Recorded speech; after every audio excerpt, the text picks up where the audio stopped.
आइए हम अकबर के बारे में पढ़ते हैं। इसके पहले वाले वीडियो में अकबर के बारे में हमने एक भाग पढ़ चुका है कि अकबर का जन्म कहाँ हुआ था, अकबर के माता कौन थे, अकबर के पिता कौन थे, अकबर के संरक्षक कौन थे, अकबर कौन कौन से धर्म चलाया था, अकबर के कौन कौन से सुधार किया था, अकबर ने कौन कौन से कर को समाप्त किया था। ये सब हमने क्या किया, पिछले वाले वीडियो में हमने पढ़ चुका था। आज हम पढ़ेंगे कि अकबर के भू राजस्व व्यवस्था, अकबर ने अपने राज्य व्यवस्था में क्या क्या इसने भू राजस्व में सुधार किया था। तो अकबर ने क्या किया था, सबसे पहले अकबर ने इसने भू राजस्व सुधार में इसने क्या किया था, एक जाति प्रणाली लाया था। तो जाति प्रणाली के अंतर्गत क्या होता था कि यहाँ पर जाति प्रणाली के अंतर्गत ये होता था कि अकबर क्या करता था, पहले भूमि को मापता था, उसके बाद से क्या करता, उस पर टैक्स का निर्धारण करता था कि कितना रुपया अब इसमें टैक्स लगेगा। उसके बाद से अकबर क्या किया था, एक दूसरा लाया था कंकूट प्रणाली। तो कंकूट प्रणाली में क्या होता था कि अकबर क्या करता था कि इसमें उपज को ध्यान में रखकर टैक्स को लगाया जाता था। मतलब मान लीजिए कि इस खेत में कितना उपज हो रहा है, उस उपज को देखकर टैक्स लगाता था। तो कौन प्रणाली था, वो कंकूट प्रणाली था। उसके बाद से हमने क्या किया था, इसने एक लाया था आईने ये दहसाला पद्धति। तो अकबर इसमें क्या होता था कि आईने या दहसाला पद्धति में ये होता था कि अकबर क्या करता था कि इसमें तो फसल के क्या करता, 10 साल के फसल का कितना फसल उपज कितना फसल उग रहा है या उस फसल का क्या कर रहा था, औसत निकाल लिया जाता था 10 वर्ष के फसलों को।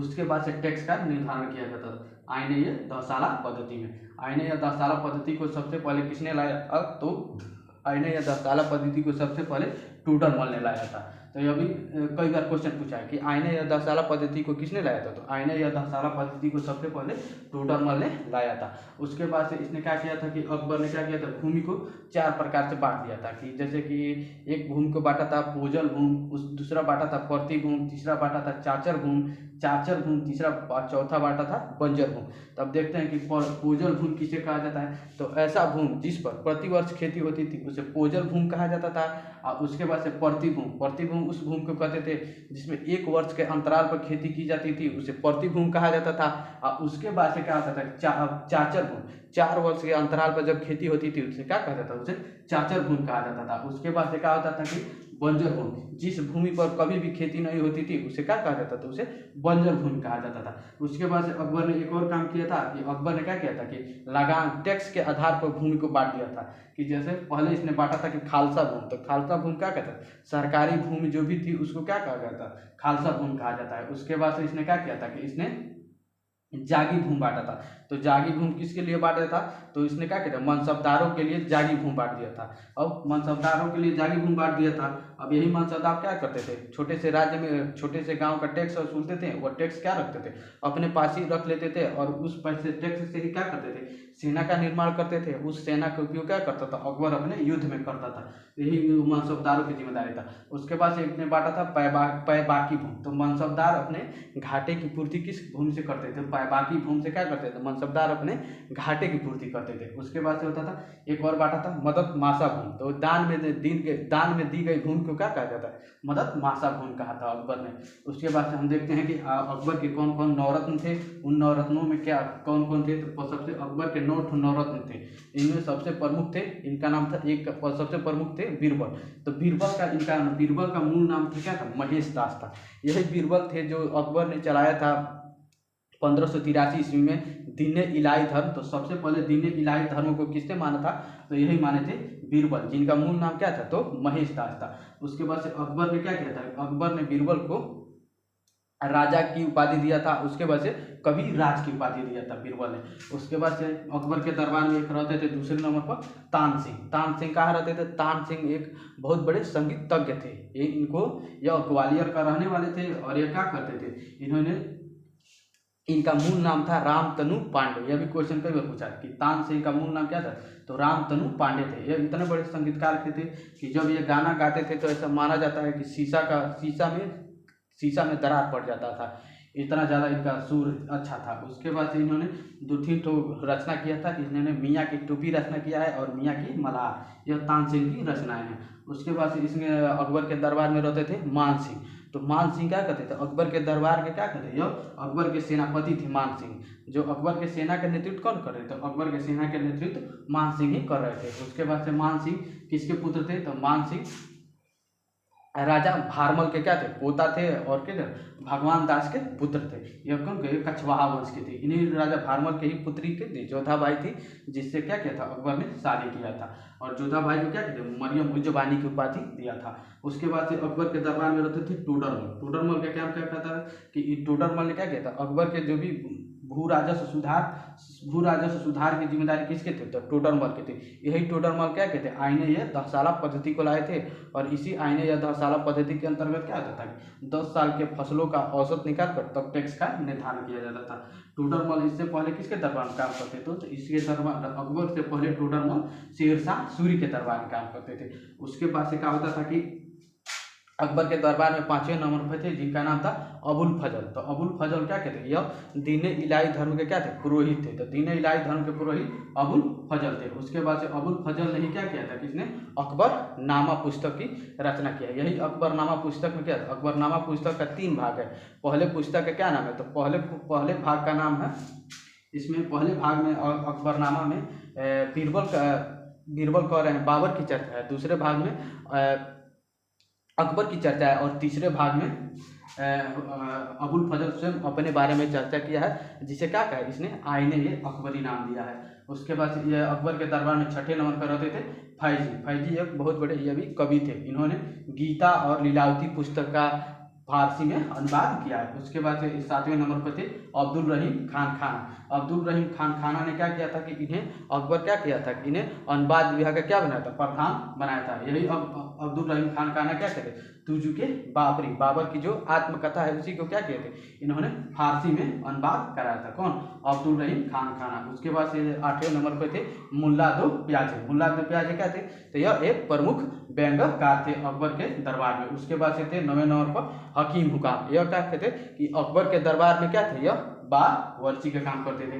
उसके बाद से अकबर का देखते हैं क्या क्या राजपूत नीति थी। तो अकबर राजपूत नीति थी अकबर का कि दमन और समझौते की नीति थे। इस नीति के तहत अकबर क्या करता था कि अकबर यह करता था कि यह पहले राजपूत राजाओं को यह क्या करता था, इनको हरा देता था। लेकिन हराने के बाद उनके राजाओं, उनके राज्य को यह अपने राज्य में मिलाता नहीं था। यह अकबर क्या करता था कि इन राजपूत राजाओं को यह क्या करता था कि अकबर बोलता था कि तुम अपने राज्य में राजा रहोगे, लेकिन तुम क्या करोगे, अपने राज्य में राजा रहोगे, अपने राज्य का टैक्स लोगे, लेकिन तुम क्या करोगे, बस उनसे एक अधिकार छीन लेता था कि उनको सिक्का चलाने का अधिकार नहीं देता था। कहता था कि आपके राज्य में मुगलों का सिक्का चलेगा। तो बस जो राज्य को अकबर इसी नीति के तहत क्या कर रहा था, अनेक राजपूत राजाओं को इसने जीत लिया था। राजपूत अब देखते हैं अकबर के सैन्य अभियान। तो अकबर कहाँ से सैन्य अभियान लिया, कौन कौन से सैन्य अभियान किया था, तो अकबर सबसे पहले क्या किया था, 1559 ईस्वी में अकबर क्या किया था, ग्वालियर अभियान किया था। ग्वालियर कहाँ पर, यहाँ पर मध्य प्रदेश में थे।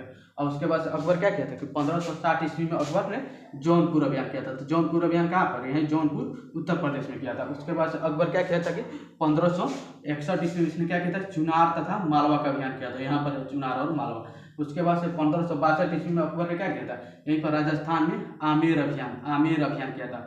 आमेर के राजधानी उस समय क्या थे, तो चित्तौड़ थी। और आमेर के राजा कौन थे, तो आमेर के राजा थे भारमल थे। और क्या किया था, इन्हीं भारमल के क्या थे, आमेर के राजा भारमल थे, जो कछवाहा वंश के थे। इन्हीं भारमल का पुत्र कौन था, भगवान दास था। और इन्हीं भारमल का पोता कौन था, मान सिंह था। जो क्या कहते, आगे चलकर अकबर ने मान सिंह को किसमें शामिल किया, अपने 9 रत्नों में शामिल किया था। उसके बाद से इसने क्या किया था, अकबर ने गोंडवाना अभियान किया था। तो गोंडवाना अभियान कब किया था, यह गोंडवाना अभियान अकबर रानी दुर्गावती के विरुद्ध किया था।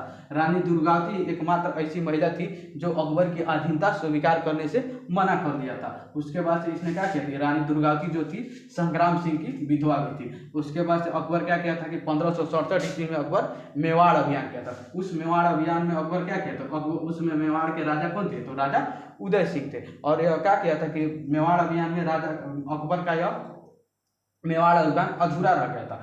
उसके बाद से अकबर क्या करेगा, पुनः 1576 ईस्वी में अकबर आक्रमण करेगा मेवाड़ पर। तो उस समय मेवाड़ के राजा कौन से राजा रहेंगे, महाराणा प्रताप, जो राजा उदय सिंह के पुत्र थे। राजा उदय सिंह के क्या थे, पुत्र थे। और यही क्या होगा कि महाराणा 1576 ईस्वी में हल्दी घाटी में युद्ध होगा। उस समय अकबर के सेना का नेतृत्व कौन करेगा, तो अकबर के सेना का नेतृत्व मान सिंह करेंगे। और उसके बाद से और महाराणा प्रताप के सेना का नेतृत्व कौन करेगा, तो महाराणा प्रताप के सेना का नेतृत्व हकीम खान सुर करेगा। और इनके दोनों के बीच में क्या होता है, 1576 में हल्दी घाटी नामक युद्ध में, हल्दी घाटी नामक स्थान पर युद्ध होगा। और इस युद्ध में शुरुआत में तो महाराणा प्रताप विजयी हो रहे थे, लेकिन अंततः क्या हुआ था कि जब महाराणा मुगलों के सेना में युद्ध के मैदान में ही क्या फैल गया था, एक अफवाह फैल गया कि युद्ध में अकबर स्वयं लड़ने चला आया। और जिसके वजह से क्या था, मुगलों की सेना हार चुकी थी। लेकिन यह जब जाने की यह मालूम चला कि अकबर स्वयं राजा, हम लोग राजा युद्ध लड़ने आए हैं, तो अकबर की सेना क्या हुई, अकबर के सेना में उत्साह आ गया। और इतना ज़्यादा उत्साह आया और यह अपने उत्साह के ही बदौलत क्या किए थे, जो मुगल सेना थी वह महाराणा प्रताप की सेना को पराजित कर दिया। और महाराणा प्रताप क्या किया, अपना जान बचाकर जंगल में भाग गए। उसके बाद से क्या हुआ था कि महाराणा प्रताप कुछ समय बाद कुछ छोटे छोटे सेना को मिलाकर फिर से अपने मेवाड़ को विजय भी कर लिए थे। और उसकी अभी अकबर का जो अभियान था, मेवाड़ अभियान, वह अधूरा रह गया। उसके बाद से अकबर क्या करेगा कि 1572 ईस्वी में अकबर गुजरात अभियान करेगा। गुजरात यहीं पर, इसी अभियान के तहत क्या करेगा, गुजरात सबसे पहले समुद्र का दर्शन करेगा। यहीं पर गुजरात, यहीं पर है अरब सागर, तो यहीं पर क्या करेगा अकबर, गुजरात अभियान करेगा। इसी गुजरात के अभियान के दौरान अकबर किसको, समुद्र का दर्शन होगा। उसके बाद से अकबर क्या करेगा कि यहीं पर पुर्तगालियों से अकबर का पहली बार मुलाकात होगी। उसके बाद से अकबर क्या करेगा, 1572 ईस्वी में गुजरात अभियान के जीतने के दौरान ही क्या करेगा कि फतेहपुर सीकरी में बुलंद दरवाजा का निर्माण करेगा। कौन, अकबर करेगा। और उसके बाद से क्या करेगा कि इसने 1576 ईस्वी में अकबर बंगाल और बिहार को भी जीत लेगा। अब देखते हैं अकबर के दक्षिण भारत का अभियान। तो अकबर क्या किया था कि दक्षिण भारत के जीतने की जिम्मेदारी अब्दुल रहीम और उसके पुत्र मुराद को दिया था कि आप ही दो जाइए दक्षिण भारत जीतने के अभियान दिया था। उसके बाद यह तो अकबर यह पहला ऐसा शासक था मुगल वंश का जो क्या किया था, दक्षिण भारत का अभियान किया था। इसके पहले कौन कहते, बाबर था, उसके बाद से हुमायूं था। यह दोनों क्या किए थे, ऊपर ही लड़ते रह गए थे, दक्षिण भारत कोई नहीं अभियान किया था। उसके बाद से इन्होंने क्या किया था, उस समय दक्षिण भारत में 4 देश थे। पहला था खान देश, दूसरा था अहमदनगर, तीसरा था बीजापुर और चौथा था गोलकुंडा। उस समय खान देश को क्या कहा जाता था, दक्षिण भारत का प्रवेश द्वार किसे कहा जाता था, तो दक्षिण भारत का प्रवेश द्वार खान देश को कहा जाता था। अब यह क्या हुआ था कि यहीं पर खान देश में एक खान देश की जो रानी थी जिनका नाम था चांद बीबी, और चांद बीबी अकबर की स्वाधीनता वह भी स्वीकार नहीं किए थे। लेकिन अंततः क्या करेगा कि अकबर चांद बीबी को हराकर अहमदनगर को जीत लेगा। उसके बाद से 1601 ईस्वी में खान देश में पुनः विद्रोह होगा।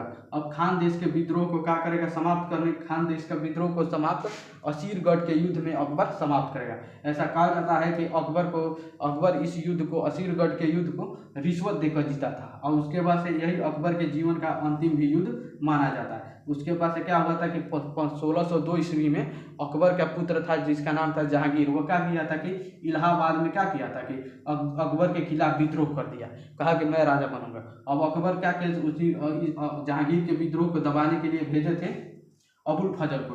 तो अबुल फजल को भेजे थे, तो यही अकबर जहांगीर क्या करेगा कि वीर सिंह बुंदेला को भेजकर अबुल फजल की हत्या करेगा।